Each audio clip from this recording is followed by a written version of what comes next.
Ce samedi 16 mars, Jean-Philippe Janssen était l'invité de l'émission Il n'y a pas qu'une vie dans la vie sur Europe 1. L'occasion pour l'humoriste de révéler comment un courrier qu'il avait envoyé au gouvernement Jospin lui a permis de changer de vie.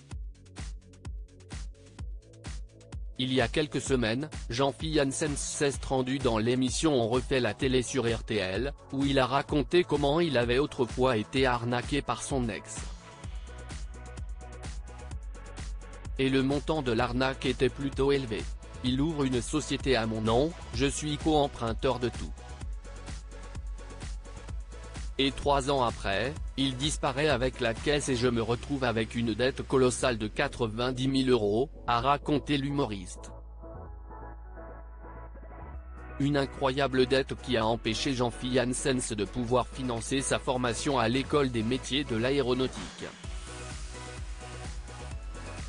Il a alors décidé d'écrire au gouvernement de Lionel Jospin pour obtenir de l'aide. J'ai le droit à rien, aidez-moi. Cet appel au secours lancé par Jean-Philippe Janssen au gouvernement de Lionel Jospin, invité de l'émission Il n'y a pas qu'une vie dans la vie d'Europe 1 ce samedi 16 mars, Jean-Philippe Janssen a révélé « J'ai écrit au gouvernement Jospin.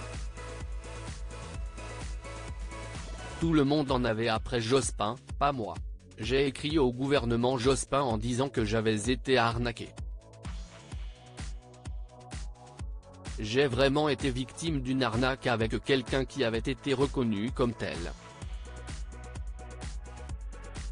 J'ai expliqué que j'avais un vrai projet professionnel, mais comme je n'aille pas les sous, j'ai le droit à rien, aidez-moi.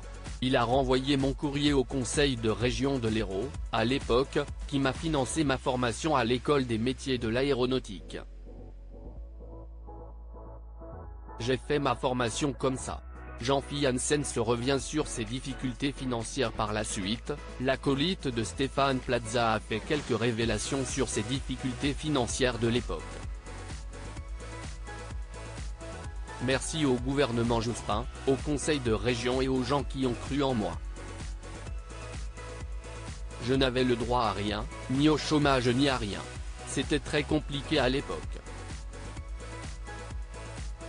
Grâce à cette formation, Jean-Philippe Janssen a pu réaliser son rêve. Je suis devenu steward sur une petite compagnie qui s'appelle Air Littoral dans le sud de la France et, après, Air France. Un métier qu'il a désormais mis de côté pour se consacrer à sa carrière dans l'humour.